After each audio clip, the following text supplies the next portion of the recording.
అందరికి దండాలు మంచిగున్న రానుల్లా. అయితే ఇవాళ రేపు ఎవ్వరి స్వార్థం వాళ్ళదే. ఏదన్నా పని చేసిండ్రంటే దాని వెనకాల ఏదో ఒకటి ఆశించి చేస్తారు. కానీ ఇక్కడ పక్కోనికి ఏమన్నా అయింది అంటే పట్టించుకొని దినం ఇది. కానీ ఎర్రజెండా పార్టీ నుంచి 7,500 మందికి ఇండ్లు లేని నిరుపేదలకు గుడిసె లేపించి వాళ్ళ కోసం కొట్లాడి 1 కాదు 2 కాదు 38 రోజులు ఏకంగా జైలుకు పోయి వచ్చిన పెద్ద మనిషి మనతో ఉన్నారు. ఆయన మన స్టూడియోకి పట్టుకొచ్చిన ఆయన ఎవరో కాదు, సిపిఎం పార్టీ రాష్ట్ర కమిటీ సభ్యులు లెల్లెల బాలకృష్ణ గారు మనతో ఉన్నారు. అన్న నమస్తేనే. నమస్తే. మంచిగున్నారా? సూపర్, బానే ఉన్నామ్మా. ఇవాళ రేపు పెద్ద పెద్ద తప్పులు చేసిన వాళ్ళు అసలు 10-15 దినాలల్లా జైల్లో నుంచి బయటకు వస్తారు సార్. అసలుంటిది మీరు ఏం పెద్ద తప్పు చేసిండ్రని, ఏం నేరం చేసిండ్రని 38 దినాలు జైల్లో ఉన్నారు? జగిత్యాల జిల్లాలో పేదలు, నిరుపేదలు, ఇళ్ల స్థలాలు లేనటువంటి వాళ్ళు, సెంటు భూమి ఇంటి జాగా లేని నిరుపేదలు, వాళ్ళ కోసం మేము ఎర్రజెండా సిపిఎం నాయకత్వంలో ఇండ్ల జాగాల కోసం కొట్లాడినవి మేము చేసిన నేరం. మరి గవర్నమెంట్, కాంగ్రెస్ గవర్నమెంట్ ఎలక్షన్లకు రాకముందుకు 6 గ్యారెంటీల పథకాల్లో ముఖ్యంగా పేదవాళ్ళందరికీ ఇండ్ల జాగాలు లేనటువంటి అందరికీ ఇండ్ల జాగాలు ఇస్తాము, 5 లక్షల రూపాయలు ఆర్థిక సాయం చేస్తామని ప్రకటించింది. మరి మేము ఇళ్ల జాగాల కోసమే పోరాడడం. నేను అంతే తప్ప ఆ ఇళ్ల జాగాల కోసం నిజంగా ప్రభుత్వం మేము వేసిన జాగాలు కూడా గవర్నమెంట్ జాగాలే. 2 దిక్కుట్ల జగిత్యాల జిల్లాలో కోరుట్లలో 53 ఎకరాలు 923 సర్వే నెంబర్లో, ఇక్కడ 472 సర్వే నెంబర్లు, 429 సర్వే నెంబర్లో ఈ జగిత్యాల్లో ఈ 220 ఎకరాలలో 6,000 గుడిసెలు వేసారు. మన కోరుట్లలో 52 ఎకరాల్లో 1,500 గుడిసెలు వేసినాం. 7,500 మనతో గుడిసెలు వేయించినాం. వాళ్ళందరూ కూడా ఇళ్ల జాగాలు లేనటువంటి వాళ్ళే. వాళ్ళందరూ ఇళ్ల జాగాలు ఇంకా చాలా మంది ఉన్నారు. ఇళ్ల జాగాల కోసం మేము వేసిన పోరాటం, ఆ పోరాటం ఫలితంగానే మేము పేదల కోసం, కష్టజీవుల కోసం మేము ఇళ్ల స్థలాల పోరాటంలో జైలుకు పోవడం జరిగింది. ఇప్పుడు జైలుకు పోయి వచ్చిండ్రు కదా, మీకు ఎట్లా అనిపిస్తుంది? జైలుకు పోయి వచ్చినాము, కానీ జైలుకు పోయి వచ్చిన తర్వాత నేను గర్వంగా ఫీల్ అవుతున్నా. ఎందుకంటే పేదల కోసం మేము ఇప్పుడున్న రేవంత్ రెడ్డి గారు కూడా జైలుకు పోయిండ్రు, చీటింగ్ కేసు 420 కేసులో పోయిండు. మన చంద్రబాబు నాయుడు గారు కూడా జైలు పోయిండు, 60 రోజులు ఉన్నాడు. ఆయన కోట్ల రూపాయల కుంభకోణంలో ఉన్నాడు. జగన్ కూడా జైలుకు పోయిండు. మరి వాళ్ళందరికంటే వాళ్ళందరూ ముఖ్యమంత్రి స్థాయిలో ఉన్నారు. నేను కూడా జైలుకు పోయినా. మరి నేను జైలుకు పోవడానికి కారణం, వాళ్ళు జైలుకు పోవడానికి కారణం నేను గర్వపడుతున్నాను. నేను పేదల కోసం, కష్టజీవుల కోసం గర్వపడుతున్నారు. అయితే మీ పోరాటం ఎప్పటి సంది మొదలైంది? పోరాటం పేదల గురించి కొట్లాడేది మేము ఇక్కడ ఒక సిపిఎం పార్టీ ఆధ్వర్యంలో ఒక జగిత్యాల జిల్లా కోరుట్లలోనే కాదు, ఈ పోరాటం రాష్ట్రంలో మేము గత 2 సంవత్సరాల నుంచి మేము మా పార్టీ నాయకత్వంలో, ఎర్రజెండా నాయకత్వంలో ఇండ్లు లేని వాళ్లకు ఇది ఇండ్ల స్థలాల పోరాటం, ఆత్మగౌరవ పోరాటం. ఇండ్ల స్థలాల పోరాటం అంటే ఆత్మగౌరవ పోరాటం. ఇండ్ల స్థలాలు లేనటువంటి వాళ్ళల్లో 90% ఎస్సీ, ఎస్టీ, బీసీ, దళిత, గిరిజన, బలహీన వర్గాలు, మైనార్టీ వాళ్ళే. వాళ్ళందరూ కూడా పేదవాళ్ళే. వాళ్ళందరూ కూడా ఇప్పుడు ఆత్మగౌరవం, వాళ్ళ బతుకు తిరుగు పోరాటం, బతుకు కోసం పోరాటం. కాబట్టి వాళ్ళందరూ ఇండ్లు జాగలేక మన కరోనా వచ్చినప్పుడు అయితే కిరాయిలకు ఇండ్లలో ఉంటే, కిరాయిల ఇండ్లలో మనిషి చనిపోతే శవాన్ని కూడా ఇంటికాడ పెట్టుకునే పరిస్థితి లేదు. శవాన్ని ఇంట్లోకి తీసుకురానేలే. అటు నుంచి ఇంటికి సొంత కిరాయికి ఇంట్లో ఉన్నోళ్ళు, కిరాయికి ఇంటి యజమానులు శవాలను ఇంట్లోకి తీసుకురానేలేదు. కాబట్టి మరి ఇంటి జాగా అనేటువంటిది ఇలా ఆత్మగౌరవ పోరాటం. సిపిఎం పార్టీ నాయకత్వంలో ఇండ్ల జాగాల పోరాటం ఇప్పుడు మేము కోరుట్లలో 1 సంవత్సరం అవుతుంది చేయబట్టి, ఇది జగిత్యాల్లో చేయబట్టి ఒక 6 నెలలు అవుతుంది. ఇప్పుడు ఇది ఆత్మగౌరవ పోరాటము, మీ ఇండ్ల స్థలాల పోరాటం. అయితే ఇప్పుడు మిమ్మల్ని ఇట్లా పేదోళ్ళ గురించి కొట్లాడుతుండ్రు, ఇండ్ల జాగాల కోసం కొట్లాడుతుండ్రు వాళ్ళ కోసం అని చెప్పేసి మీరు ఇట్లా కొట్లాడుతున్న విషయం మీద అరెస్ట్ చేసి జైల్లో పెట్టారు కదా.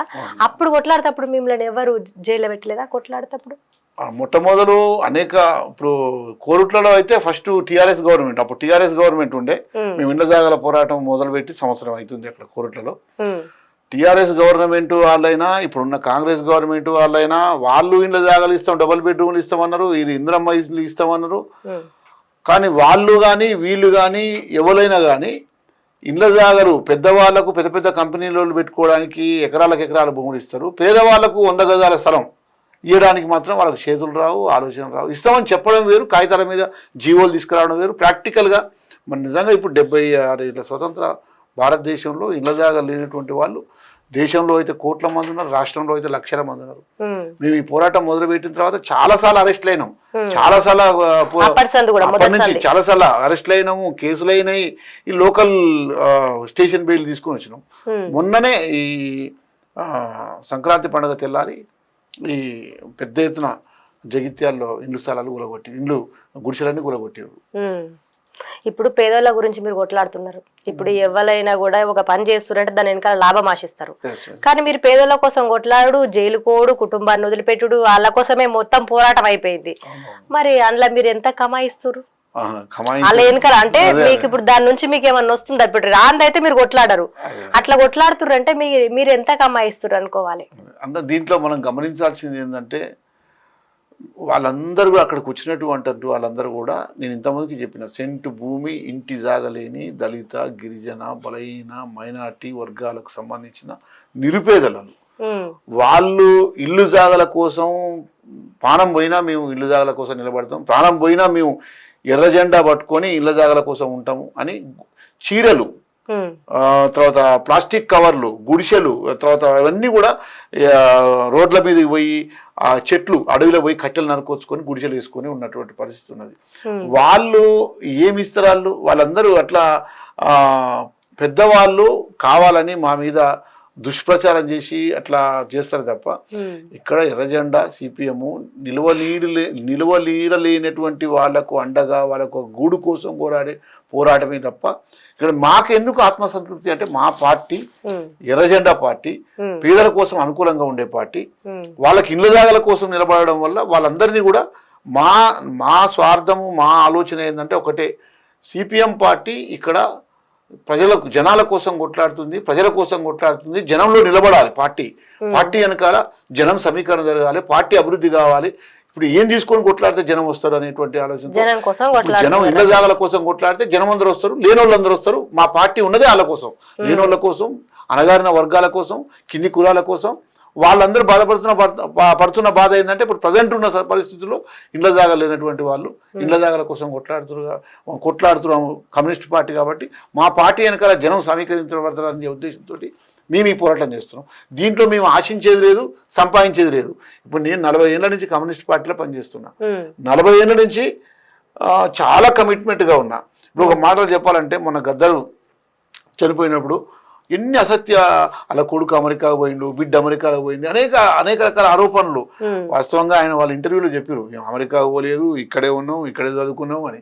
ఇప్పుడు కమ్యూనిస్టుల మీద కూడా అనేక రకాల దుష్ప్రచారాలు, బురద జల్లుడు, పార్టీలు డబ్బులు సంపాదించుకుంటారని ఇవన్నీ అసత్య అభూత కల్పనలు తప్ప నిజాయితీగా, నికార్సుగా పేదలకు ఈ గూడు లేనటువంటి, ఇళ్ళ జాగా లేనటువంటి వాళ్ళ కోసం కొట్లాడుతున్న సందర్భంగా బలిసిన వాళ్ళు మాట్లాడే దుష్ప్రచారమే తప్ప అక్కడ ఆ ఇళ్ల స్థలాల పోరాటం నిజాయితీ పోరాటం, పేదల కోసం, గూడు లేనటువంటి వాళ్ళకు, సెంటు భూమి ఇంటి జాగలేనటువంటి వాళ్ళ కోసం కొట్లాడే పోరాటం. కొంతమంది ఇప్పుడు మీ పార్టీ నుంచే పేదోళ్ళ కోసం కొట్లాడినరు, ఎవరెవరు పోయినరు, వాళ్ళ పరిస్థితి ఎట్లుంది? ఇప్పుడు జైలుకు పోయినరు కదా, అవును, ఎవరెవరు పోయినరు? ఇప్పుడు మేము 2024 సంక్రాంతి పండుగ, సంక్రాంతి సంబరాలని మేము కోరుటలో ఇళ్ల జాగాల పోరాటంలో సంక్రాంతి క్రీడలు జరిపినాం.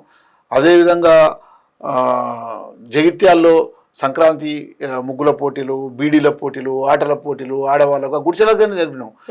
సంక్రాంతి పండుగ రోజు, సంక్రాంతి పండుగ తెల్లారి జనవరి 16వ తారీఖు నాడు పోలీసు వాళ్ళు దొంగల్లాగా కనీసం ఒక దాదాపు 300-400 మంది పోలీసు వాళ్ళు, మేము ఆఫీస్లో, పార్టీ ఆఫీస్లో పడుకున్నాం.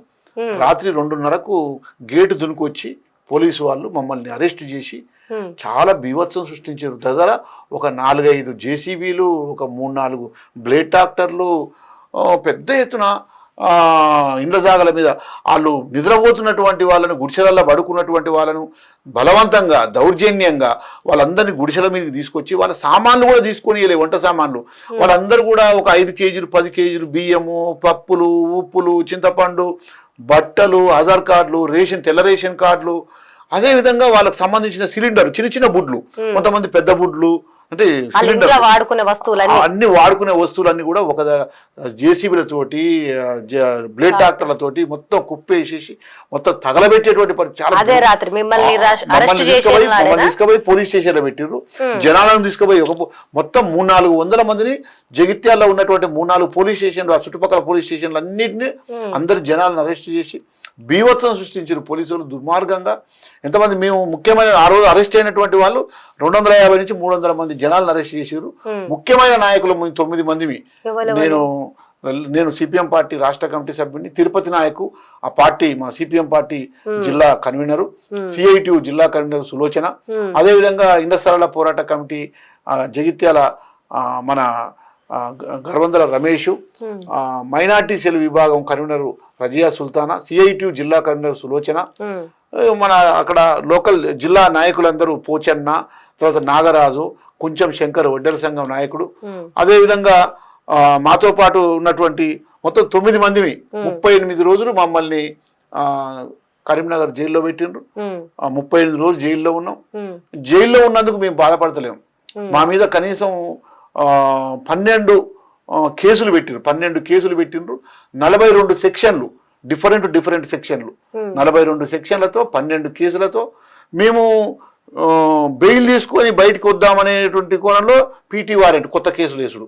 ఎందుకంటే మేము బయటకు వస్తే మళ్ళా జనాల్ని పోగు చేసి మళ్ళా ఇళ్ల స్థలాల పోరాటం మొదలు పెడతామనే ఉద్దేశంతో మమ్మల్ని బయటికి రాకుండా 38 దినాలు మమ్మల్ని జైల్లో పెట్టి మొన్ననే ఈ 22వ తారీఖు నాడు వచ్చినాం. 38 దినాలు అందులోనే ఉన్నారు కదా అరెస్ట్ అయినాక. ఆ జైల్లో ఏం చేసిరు అన్ని దినాలు, ఎట్లుండే అసలు జైల్లో? ఇప్పుడు నేను మన పోయి చూస్తే జైల్లో నా పరిశీలనలో అక్కడ గమనించింది ఏంటంటే, గవర్నమెంట్ డిసెంబర్ 3 తారీఖు నాడు వచ్చింది. మమ్మల్ని అరెస్ట్ జనవరి 16 తారీఖు నాడు వేసారు, జైలు వేసారు జనవరి 10 తారీఖు నాడు. గవర్నమెంట్ వచ్చిన మొదటి నెలనే, గవర్నమెంట్ వచ్చిన మొదటి నెలలోనే కాంగ్రెస్ గవర్నమెంట్ రేవంత్ రెడ్డి ముఖ్యమంత్రి అయిన మొదటి నెలలోనే బడ్జెట్ సమావేశాల సందర్భంగా మేము జైల్లో ఉన్నాం. అక్కడ మేము పరిశీలిస్తే కక్ష సాధింపు కనబడుతున్నది. కక్ష సాధింపు అంటే ఇప్పుడు ఈయన పార్టీ బలం పెంచుకోవడం కోసం రేవంత్ రెడ్డి ఏం చేస్తున్నాడు, టీఆర్ఎస్ పార్టీకి సంబంధించిన వాళ్ళందరినీ, కార్పొరేటర్లని, సర్పంచుల్ని, ఎంపీటీసీలని రేపు పార్లమెంట్ ఎలక్షన్లలో తన ప్రభావాన్ని, తన బలాన్ని చూపించుకోవడం కోసం ఆయన మొత్తం కార్పొరేటర్ని, సర్పంచుల్ని, ఎంపీటీసీలని తీసుకొచ్చి జైల్లో అనగా పాత కేసులు, కొత్త కేసులు ఇవన్నీ తీసుకొచ్చి ఇన్నసరాల అక్రమ జైల్లో పెట్టడం. నేను జైల్లో గమనిస్తే యూత్ మొత్తం కూడా పక్కదో పట్టేటువంటి మొత్తం 22 ఏళ్ళు, 18 ఏళ్ళ యువత నుంచి 22 ఏళ్ళు, 23 ఏళ్ళ పిల్లగాళ్ళు గంజాయికి ఇప్పుడు మనకు సమక్క సారక ధరపోతే గంజాయి గుప్పం అనేటువంటి పరిస్థితి. మొత్తం గంజాయి తాగే పిల్లగాళ్ళు పెద్ద సంఖ్యలో జైళ్ళల్లో ఎక్కువ మంది యూత్, చదువుకునే యూత్, ఒక మంచి మానవ వనరులు ఉన్నటువంటి యూత్ అంతా కూడా ఈరోజు గంజాయికి, మద్యానికి బానిసలైపోయి ఆ జైల్లో నేను కనబడుతున్నాం. ఏసీబీకి సంబంధించినటువంటి వాళ్ళు మేము సిపిఎం పార్టీ నుంచి ఇళ్ల స్థలాల పోరాటం నుంచి మేము పోయినాం కాబట్టి జైలరు, అక్కడ ఉన్నటువంటి పోలీసు వార్డర్లు గుర్తించి మీరైతే కొంత ఈ దేశంలో, ఈ సమాజంలో మార్పు కోసం, పేదల కోసం కొట్లాడేది ఎర్రజెండా పార్టీలు. మీ పోరాటాలు నిజమైన పోరాటాలు, నిజంగా మీరు కొట్లాడతారు కాబట్టి మీకు అక్కడ జైలు ఖైదీలకు ఏంటంటే రోజు 1.5 గంటల సేపు క్లాస్ చెప్పాలి. ఆ క్లాస్ చెప్పే భాగంలో నేను దాదాపు ఒక 12 సబ్జెక్టుల మీద నేను ఒక 70 మంది అక్కడ ఏసీబీ నుంచి పట్టుబడ్డ వాళ్ళకు, ఈ మర్డర్లలో ఉండేటువంటి వాళ్ళకు, ఈ గంజాయిలకు, దొంగలకు, జేబు దొంగలకు చెప్పలే కానీ వాళ్ళకు వేరే వాడతారు. కొంచెం చదువుకున్న వాళ్ళు, 10th నుంచి డిగ్రీ పీజీ చదువుకున్నటువంటి వాళ్ళు, ఏసీబీలో దొరికినటువంటి వాళ్ళు, కొంతమంది ఉన్నతాధికారులు, ఎంఆర్ఓలు కూడా కొంతమంది వచ్చారు. ఎంఆర్ఓలు జైల్లో వచ్చిండ్రు, ఎస్ఐలు వచ్చిండ్రు, తర్వాత ఇంజనీర్లు వచ్చిండ్రు మాతో పాటు జైల్లో. అంటే వాళ్ళు ఏసీబీకి దొరికినటువంటి వాళ్ళు. అట్లాంటి వాళ్ళందరికీ నేను ఒక 70 మందికి ఒక 12 క్లాసులు, సమాజ పరిణామము, శాస్త్రీయ ఆలోచన, మూఢనమ్మకాలు, మతోన్మాదము, తెలంగాణలో నిధులు, నియామకాలు, దానికి సంబంధించిన తెలంగాణ కల్చరు, తెలంగాణ సంస్కృతి, 26 జనవరి సందర్భంగా చాలా మంది ఖైదీలకు ఉన్న వాళ్ళు 26 జనవరికి 15 ఆగస్టుకు ఈ రెండింటికి తేడా లేదు. అంటే భారత స్వాతంత్ర ఉద్యమం ఎందుకు వచ్చిందనే దాని మీద, అదేవిధంగా 26 జనవరి దాని మీద, వీటన్నిటిని విడమర్చి నేను 12 క్లాసులు నేను ఖైదీలను ఎడ్యుకేట్ చేసే బాధ్యత తీసుకొని నేను వాళ్ళందరినీ 12 క్లాసులు నేను బోధించడం జరిగింది ఖైదీలకు. అది అట్లా. అయితే ఏదేమైనా 38 రోజుల జైలు జీవితంలో నేను మానసికంగా చదువుకోవడానికి పుస్తకాలు, రంగనాయకమ్మ గారి పుస్తకాలు, కమ్యూనిస్టులు ఇంకా ఎట్లా ఉండాలి అనేటువంటి పద్ధతిలో గౌరీ లంకేష్ గారి జీవిత చరిత్ర, ఇంకా ఈ కమ్యూనిస్ట్ పార్టీ మూవ్మెంట్ సంబంధించిన భారత స్వాతంత్ర ఉద్యమ చరిత్ర 4-5 పుస్తకాలు చదువుకోవడానికి, మానసికంగా షార్ప్నెస్ పెరగడం కోసం, పుస్తకాలు చదువుకోవడం కోసం, శారీరకంగా వ్యాయామం చేసి దృఢంగా మంచి కొంచెం హెల్తీగా ఉండడం కోసం నేను జైలు జీవితాన్ని ఆ విధంగా ఉపయోగించుకున్న. ఖైదీలకు పాఠాలు చెప్పడం, నేను వ్యక్తిగతంగా మానసిక అభివృద్ధి, శారీరక దృఢత్వం, వాటి కోసం నేను జైలు జీవితాన్ని అట్లా ఉపయోగించుకున్నా. అది ఓకే. అయితే ఇప్పుడు మీరు పేదల గురించి కొట్లాడినరు, పేదల కోసం కొట్లాడినరు, వాళ్ళ కోసమే మీరు జైలుకు పోయినరు. ఇప్పుడు ఇంట్లో పరిస్థితి ఏమంది, ఎట్లా ఏమంటున్నారు ఇంట్లో? అంటే ఇప్పుడు మా పిల్లల్ని పట్టించుకోవాలి, ఇంటి బాధ్యతలు పట్టించుకోవాల్సిన టైంలో మీరు పేదలని వాళ్ళ కోసం, వాళ్ళకి ఇండ్లు లేవు, గూడు లేవు అని చెప్పేసి వాళ్ళ కోసం కొట్లాడుకుంటా జైలు జీవితం గడిపితే మరి మా పరిస్థితి ఏంది అని ఇంట్లో ఏమంటారు? అవునా, ఎందుకంటే నేను వాస్తవం, ఎందుకంటే కొంత బాధ, ఎందుకంటే మా భార్య భవానీ, మా ఆవిడ, ఆమె మహిళా సంఘం, నేను ఎందుకంటే పెళ్ళి అయినప్పటి నుంచి నేను 32 ఏళ్ల క్రితమే నేను పెళ్లి చేసుకున్నప్పుడే మా ఆవిడ, నేను 32 ఏళ్ల క్రితమే నేను విద్యార్థి ఉద్యమ నాయకుడుగా, మా పెళ్ళికి వేద మంత్రాలు లేవు, పుస్తక లేదు, తాడు లేదు, ఇట్లా కాదు, నేను అప్పుడే కమ్యూనిస్ట్ పార్టీ పెళ్లి, ధర్మభూషణ్ గారి నాయకత్వంలో పార్టీ పెళ్లి చేసుకున్న, ఆదర్శ వివాహం చేసుకున్న 33 ఏళ్ల క్రితమే. మా ఆవిడకు నేను కమ్యూనిస్ట్ భావజాలాన్ని నేర్పడము. ఈరోజు ఇప్పుడు ఆమె హైదరాబాద్లో ఒక కౌన్సిలింగ్, ఐలమ్మ కౌన్సిలింగ్ సెంటర్, భార్య భర్తల పంచాయతీ పరిష్కారం చేసి ఒక ఐద్వా మహిళా సంఘం నాయకురాలు, హైదరాబాద్ సిటీ జాయింట్ సెక్రటరీ. మా అమ్మాయి SFIలో పనిచేసింది. అట్లా మన ఆల్రెడీ నేను 2005లో అప్పుడు రాజశేఖర రెడ్డి జైలు ముఖ్యమంత్రిగా ఉన్నప్పుడు పేదల కోసం, కష్టజీవుల కోసం అప్పుడే ఇళ్ల స్థలాల పోరాటంలో, విశాఖపట్నం గంగవరం పోరాటంలో 2 నెలలు జైల్లో ఉన్నా.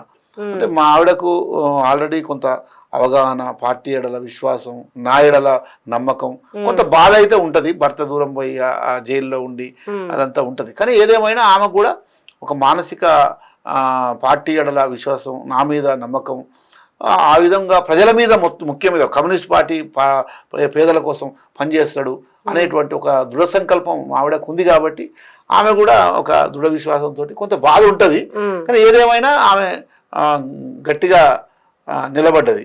సర్కార్ జాగలల్లా పేదోళ్లకు గూడు కోసం అని కొట్లాడడం ఏంది?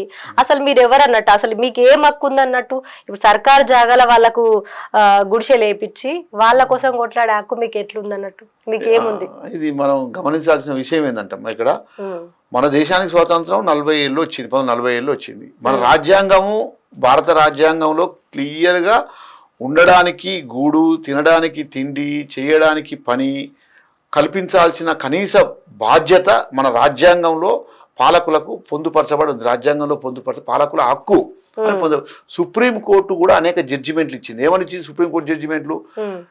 ఫస్ట్ ప్రాధాన్యత ప్రభుత్వ భూములు ఎక్కడ ఉన్నా ముందు ఇండ్ల జాగాలు లేనటువంటి నిరుపేదలకు ఇండ్ల జాగాలు ఇవ్వాలి. ఇండ్ల జాగాలు ఇచ్చిన తర్వాతనే వేరే పరిశ్రమలకు కానీ, కంపెనీలకు కానీ, ఇంకా ఇతర వ్యాపారాలకు, ఇతర అవసరాలకు కానీ వాడుకోవాలి. ముందు ఇండ్ల జాగాలు లేనటువంటి పేదలకు, దళితులకు, గిరిజనులకు, మైనార్టీలకు, బీసీలకు, వీళ్ళకు ముందు ఇండ్ల జాగాలు లేనటువంటి వాళ్ళకు ఇండ్ల జాగాలు ఇచ్చి ప్రతి ఒక్కరికి ఆత్మగౌరవం, ఇల్లు అనేటువంటిది ఒక ఆత్మగౌరవం. కాబట్టి అట్లా ఇవ్వాలని రాజ్యాంగంలోనే ఇప్పుడు 76-77 సంవత్సరాలు భారతదేశంలో సుప్రీంకోర్టు తీర్పు ఉంది, రాజ్యాంగంలో పొందుపరచబడి ఉంది. ఇస్తామన్న ప్రతి గవర్నమెంటు, నరేంద్ర మోడీ గారు పోయినసారి ఎలక్షన్ల వాగ్దానంలో 2022 తర్వాత, మార్చి తర్వాత ఈ దేశంలో ఇండ్ల జాగాలు లేనటువంటి వాళ్ళు, ఇండ్లు లేనటువంటి వాళ్ళు ఎవరు ఉండరు అని ఆయన 2022 మార్చి తర్వాత ఈ భారతదేశంలో ఇళ్ల జాగాలు లేనటువంటి వాళ్ళు, ఇండ్లు లేనటువంటి వాళ్ళు ఎవరు, అందరికీ ఇళ్ల జాగాలు ఇస్తామని దేశ ప్రధానమంత్రి అంటాడు. ఇక్కడ ఉన్నట్టు వైఎస్ రాజశేఖర రెడ్డి కానీ, ఇంతకుముందు ఎన్టీ రామారావు కానీ, ఇప్పుడున్న రేవంత్ రెడ్డి దాకా వాళ్ళందరూ ప్రతి ఒక్కరు ఏమంటారంటే అందరికి ఇళ్ల జాగాలు ఇస్తాం, అందరికి డబుల్ బెడ్రూమ్ ఇల్లు, అందరు ఇందిరమ్మ ఇండ్లు, అనేక రకాలుగా గృహలక్ష్మి, ఇవన్నీ పథకాలు పెడతారు. పథకాలు పెట్టి ఇండ్లు ఇస్తామని అంటారు. మేమంటాం నిజంగా మరి ఇండ్ల జాగాలు లేనటువంటి వాళ్ళు, ఇండ్లు లేనటువంటి వాళ్ళు కిరాయిలు కట్టలేక ఇప్పుడున్న పరిస్థితుల్లో ఇండ్ల కిరాయిలు అనేటువంటి, వాళ్ళకు వచ్చినటువంటి కూలీలు, వాళ్ళకు నిత్యావసర ధరలు, పిల్లలకు స్కూళ్ళు. ఇక్కడ మనం గమనించాల్సిన ఒక చిన్న విషయం ఏంటంటే, ఒక భారతదేశంలోనే వీర తెలంగాణ రైతాంగ సాయుధ పోరాటం అనేటువంటిది CPM నాయకత్వంలో 10 లక్షల ఎకరాల భూములు, 4,000 మంది అమరవీరులైనటువంటి దేశ స్వాతంత్ర పోరాటానికి ముందు జరిగిన పోరాటం. అప్పుడు ఇళ్ల జాగల పోరాటం ఎంత గౌరవమైందో ఇప్పుడు ఈ 72 సంవత్సరాలు, ఈ 70 ఏళ్ల భారతదేశ స్వతంత్రంలో ఇప్పుడు పక్కా ఇండ్ల పోరాటం కూడా అంతే మొదలైంది. పక్కా ఇండ్ల పోరాటం అంటే ఆత్మగౌరవ పోరాటం. ఇండ్ల జాగాలంటే ఇండ్లు లేనటువంటి వాళ్లకు అప్పుడు సాయుధ పోరాటము, ఇండ్ల వీర తెలంగాణ రైతాంగ పోరాటం. కానీ ఇప్పుడు సిపిఎం పార్టీ నిజంగా, నేను కమ్యూనిస్టులందరినీ కూడా మా పార్టీ వాళ్ళతో పాటు మిగతా వాళ్ళందరూ కూడా ఉన్నారు, ఇప్పుడు ఇండ్ల జాగాలు అనేటువంటి ఆత్మగౌరవ పోరాటానికి కమ్యూనిస్టులు పేదల కోసం నిలబడాలి, అది చాలా కీలకమైంది. కాబట్టి ఇండ్ల జాగల పోరాటం కోసం కమ్యూనిస్టులుగా మా కర్తవ్యం ప్రభుత్వ భూములలోనే గుడిసెలేపిస్తున్నాం. ప్రభుత్వ భూములు పక్కా అందరికీ ఇవ్వాలి, ఇచ్చేంత వరకు పోరాడతాం. మా పోరాటం మాకు కరెక్ట్ ఆత్మగౌరవ పోరాటం, పేదల కోసం నిలబడే పోరాటం. కాబట్టి అందరూ ఇష్టమని వాగ్దానాలు వేసి మోసం చేస్తున్నారు, అధికారులు కానీ, బ్యూరోక్రసీ కానీ, పాలక వర్గాలు కానీ ఇస్తామని చెప్పి మోసం చేస్తున్నారు. కాబట్టి మేము పేదల పక్షాన్ని నిలబడి ప్రభుత్వ భూములలో 1 సెంటు భూమి ప్రైవేట్ భూమి మేము వాడతలేము, పక్క ప్రభుత్వ భూమి. ప్రభుత్వ భూమి ఎవరి కోసం ఉన్నది? పేదల కోసం, ఇండ్ల జాగాలు లేనటువంటి వాళ్ళ కోసం. సుప్రీంకోర్టు చెప్పినట్టుగానే మీరు వెళ్తున్నారు. సుప్రీంకోర్టు రాజ్యాంగంలో కూడా ఇల్లు జాగా అనేటువంటి ప్రతి ఒక్కరికి ఉండడానికి ఇల్లు, తినడానికి తిండి, చేయడానికి పని కల్పించాల్సిన బాధ్యత కేంద్ర రాష్ట్ర ప్రభుత్వాలది, పాలకులది. కాబట్టి వాళ్ళకి ఇళ్ల జాగాలు ఇవ్వాలని మేము మా పోరాటం పేదల కోసం. కమ్యూనిస్ట్ పార్టీ ఎర్ర జెండా ఖచ్చితంగా పోరాడతాం, ఖచ్చితంగా నిలబడతాం. ఎర్ర జెండా కింద మేము ఇండ్లు లేనటువంటి వాళ్ళ పోరాటం రాబోయే రోజుల్లో కూడా ఇంకా బలమైన పోరాటాలు నిర్మిస్తాం. ఈ కేసులకు, ఈ జైళ్లకు, ఈ తూటాలకు, లాఠీలకు, పోలీసు దెబ్బలకు అట్లాంటికి భయపడే ఉద్యమం కాదు కమ్యూనిస్ట్ పార్టీ. మేము పక్కా ఎర్ర జెండా కోసం, పేదల కోసం మేము పేదల పక్షాన్ని నిలబడి పోరాడతాం అనేది నేను ఈ సందర్భంగా తెలియజేస్తున్నాను. రాష్ట్రం అంతటా మీ పార్టీ ఉంది, కానీ మీరు జగిత్యాల, కోరుట్లనే గుడిసె లేపించి పేదల కోసం కొట్లాడుతున్నారు. మరి మీరు అంతటా కొట్లాడాలి కదా, ఈ రెండిట్ల కన్నా ఎందుకు కొట్లాడుతున్నట్టు? అంటే ప్రధానంగా నేను సిపిఎం పార్టీ రాష్ట్ర పార్టీ నుంచి జగిత్యాల జిల్లా, నేను ఆ జగిత్యాల జిల్లాకి ఇన్ఛార్జిని.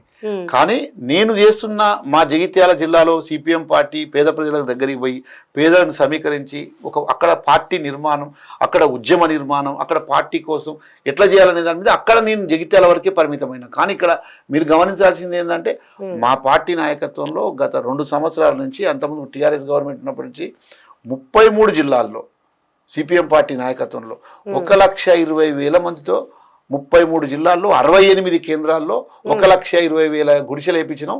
నేను జగిత్యాల జిల్లాలో ఒక దగ్గర 52 ఎకరాలలో, కోరుట్లలో 1,500 గుడిసెలు వేయించినాం. జగిత్యాల టౌన్లో 6,000 గుడిసెలు 220 ఎకరాల జాగాల్లో నేను వేయించిన. ఒక ముఖ్యమైన విషయం ఏంటంటే డిసెంబర్ 3వ తారీఖు నాడు కాంగ్రెస్ గవర్నమెంట్ వచ్చింది. డిసెంబర్ 3 తారీఖు, డిసెంబరు 16వ తారీఖు నాడు మేము ఇండ్ల స్థలాల పోరాటంలో జగిత్యాలకు 20 మండలాలు ఉన్నాయి. జగిత్యాల్లో 20 మండలాలు ఉంటే 20 మండలాల నుంచి చీమల పుట్టలో నుంచి చీమలు ఎట్లా వచ్చినాయో, ఇండ్ల జాగల పోరాటానికి చీమలు ఎట్లయితే వస్తాయో మొత్తం 20 మండలాల నుంచి మేము ఊహించలే. మేము సుమారు 12 నుంచి 15,000 మంది జనం ఎర్ర జెండాలు పట్టుకొని ఇండ్ల జాగాల కోసం గవర్నమెంట్ వచ్చిన 15,000 మంది, 12 నుంచి 15,000 మంది 3 గంటల సేపు ర్యాలీ తీసి, అప్పుడే జీవన్ రెడ్డి అని అక్కడ కాంగ్రెస్ పార్టీ నుంచి ఓడిపోయిన MLA, local MLA, TRS government, TRS MLA గెలిచింది, గవర్నమెంట్ కాంగ్రెస్ వచ్చింది. అక్కడ ఉన్న ఎక్కడ సిపిఎం, ఎక్కడ ఎర్ర జెండా, ఏంది ఇండ్ల స్థల పోరాటం, వాళ్ళే తట్టుకోలేక ఇక అది జీర్ణించుకోలేకపోతున్నారు కమ్యూనిస్ట్ పార్టీ. ఇక్కడ నేను ఒకటి, టీఆర్ఎస్ గవర్నమెంట్ వాళ్ళు గెలుస్తేనేమో కాంగ్రెస్ వాళ్ళ మీద దాడులు చేయడం, కాంగ్రెస్ గవర్నమెంట్ ఇప్పుడు వచ్చింది టీఆర్ఎస్ వాళ్ళ గవర్నమెంట్ మీద వాళ్ళని తీసుకొచ్చి లోపలేస్తున్నారు. ఇక టీఆర్ఎస్ వాళ్ళు, కాంగ్రెస్ వాళ్ళు, వీళ్ళైనా వాళ్ళైనా మా కమ్యూనిస్టులు పేదల కోసం కొట్లాడేటోళ్ళు, కమ్యూనిస్ట్ పార్టీ ఎర్ర జెండా కోసం మా మీద దాడి. ఎందుకంటే ఎర్ర జెండా అభివృద్ధి అయితే వీళ్ళకు కంటగింపు, వాళ్ళకు పార్టీ అభివృద్ధి కావద్దు, పేదల కోసం నిలబడేది ఎర్ర జెండా చైతన్యం చేస్తుంది, ప్రజలను చైతన్యం చేస్తుంది. కాబట్టి ఇక్కడ మనం గమనించాల్సింది ఏంటంటే రాష్ట్ర వ్యాప్తంగా సిపిఎం పోరాటం, ఇప్పుడు ఇండ్ల జాగల పోరాటం అనేది కీలకమైన పోరాటం, ప్రజల గదిలే పోరాటం. కాబట్టి కమ్యూనిస్టులుగా మేము అప్పుడు రైతాంగ సాయుధ పోరాటంలో భూమి పోరాటం, భుక్తి పోరాటం, విముక్తి పోరాటం, ఇప్పుడు ఈ ఆత్మగౌరవ పోరాటం, ఇండ్ల జాగల పోరాటం, విద్య, వైద్యం, ఇండ్ల జాగలు, ఇవి చాలా కీలకమైనవి. వీటి మీద ఇప్పుడున్న పరిస్థితుల్లో అప్పుడు వీర తెలంగాణ రైతాంగ సాయుధ పోరాటానికి భూమి, భుక్తి, విముక్తి ఏదైతే ఉందో, ఇప్పుడున్న పరిస్థితుల్లో, ఇప్పుడున్న అనుకూల పరిస్థితుల్లో విద్య, వైద్యం, ప్రైవేట్ రంగాల్లో కార్పొరేట్ వైద్యం, కార్పొరేట్ విద్య, ఇప్పుడు ఉండడానికి ఆత్మగౌరవం కోసం ఇండ్ల జాగల పోరాటం, ఈ కీలకమైన పోరాటాలు, ప్రజలు గదిలే పోరాటాలు, వీటి మీద సిపిఎం పార్టీ ఆధ్వర్యంలో మనం పనిచేస్తే పార్టీ ప్రజల కోసం, ప్రజలు పార్టీ కోసం, మన పార్టీ నిర్మాణం కోసం ఉంటుంది. ఆ విధంగా మేము ఇప్పుడు ప్రజలను కదిలిస్తాం. ప్రజా ఉద్యమాలు, ప్రజా పోరాటాలు మాలాంటి వాళ్ళు 100 మంది ఒక జగిత్యాలలోనే కాదు రాష్ట్రంలో 33 జిల్లాల్లో మా పోరాటం జరుగుతుంది, కొనసాగిస్తాం. ఇట్లాంటి కేసులకు పోలీసులకు ఈ లాఠీలకు తూటాలు జైళ్ళకు భయపడం. ఇంతగానం కొట్లాడి పేదోళ్ళ కోసము అంత చేసినా గానీ ఇప్పుడు ఆడ వేసిన గుడిసెల అధికారులు పోలీసు వాళ్ళు అందరు వచ్చి అన్ని వీక్ పడేసిండ్రు. అది చాలా హృదయ విదారకమైన ఘటన. చాలా బాధ అనిపిస్తుంది నాకైతే. ఎందుకంటే ఒక దొంగల్లాగా పోలీసు వాళ్ళు అధికార పార్టీలకు రాజ్యానికి అనుకూలంగా ఉండి ఆర్డీఓ, ఎంఆర్ఓ, సిఐలు, డిఎస్పీలు, ఎస్ఐలు, పోలీసు వాళ్ళు ఎవరి మీద దాడి చేసిండ్రు, ఎవరి గుడిసెలు వీకేసిండ్రు.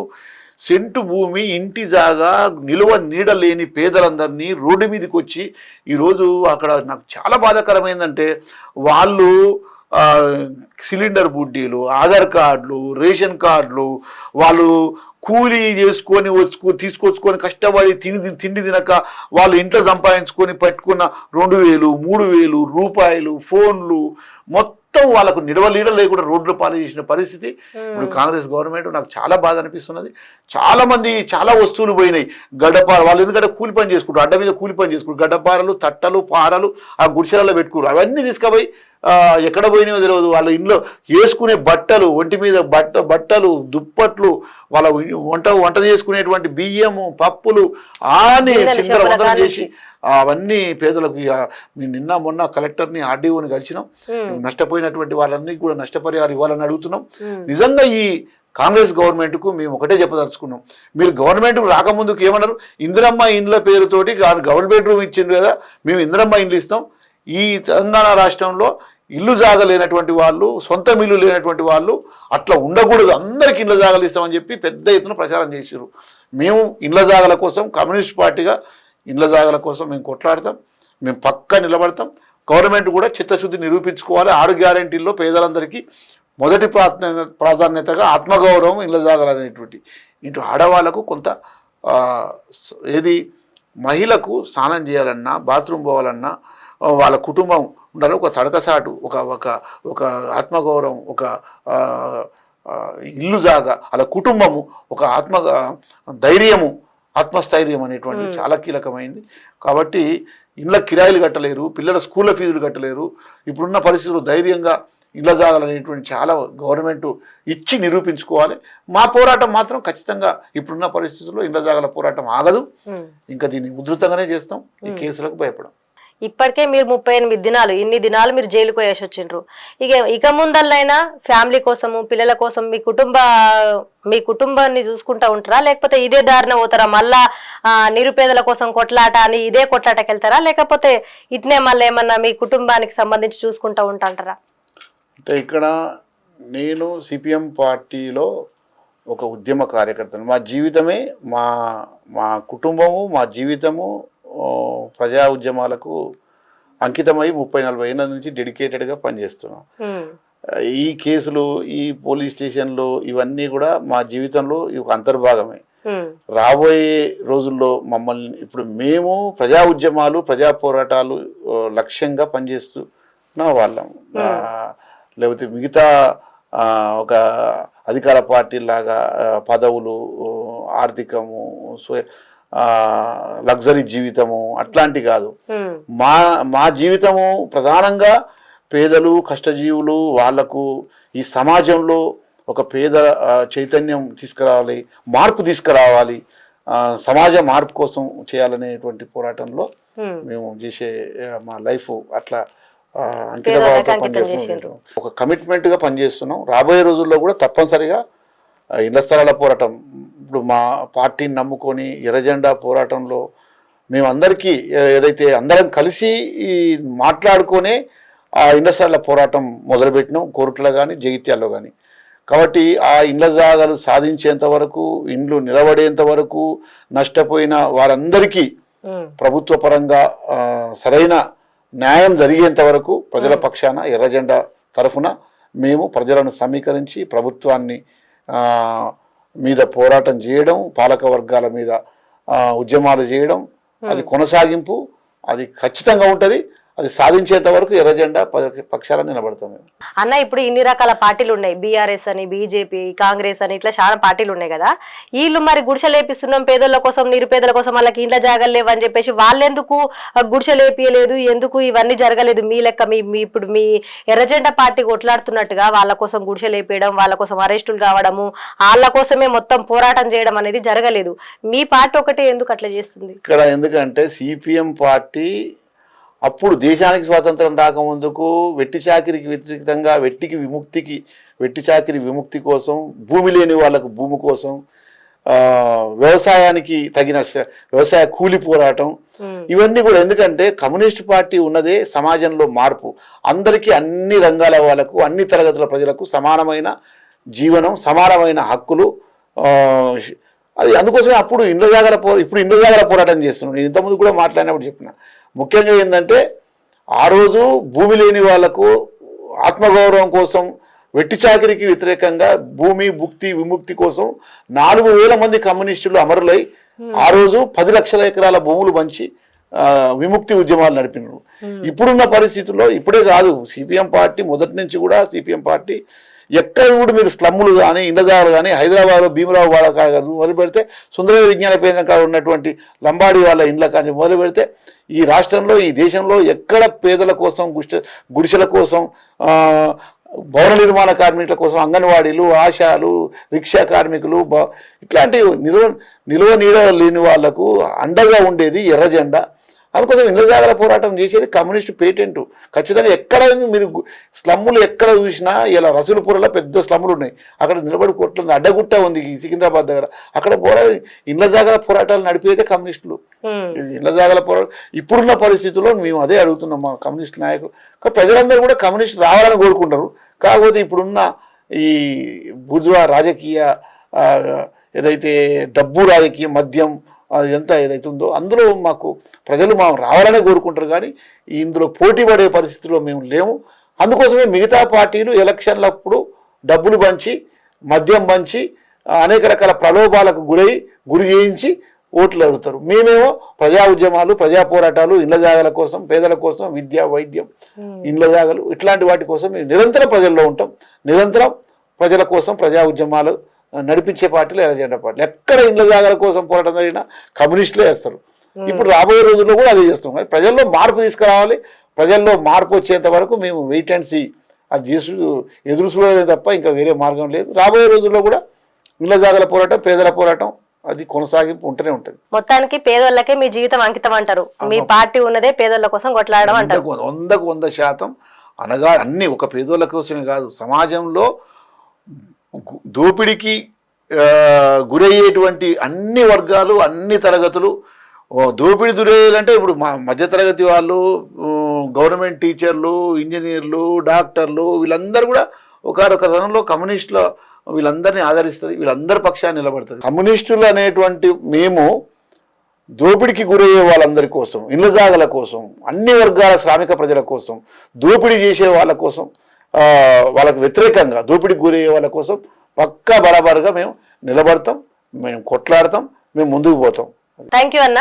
పేదల కోసమే మీ బతుకులని అంకితం చేసినందుకు, మీ ఎర్రజెండా పార్టీ నుంచి పేదోళ్ళ కోసమే మీరు కొట్లాడుతున్నందుకు నిజంగా ధన్యవాదాలు.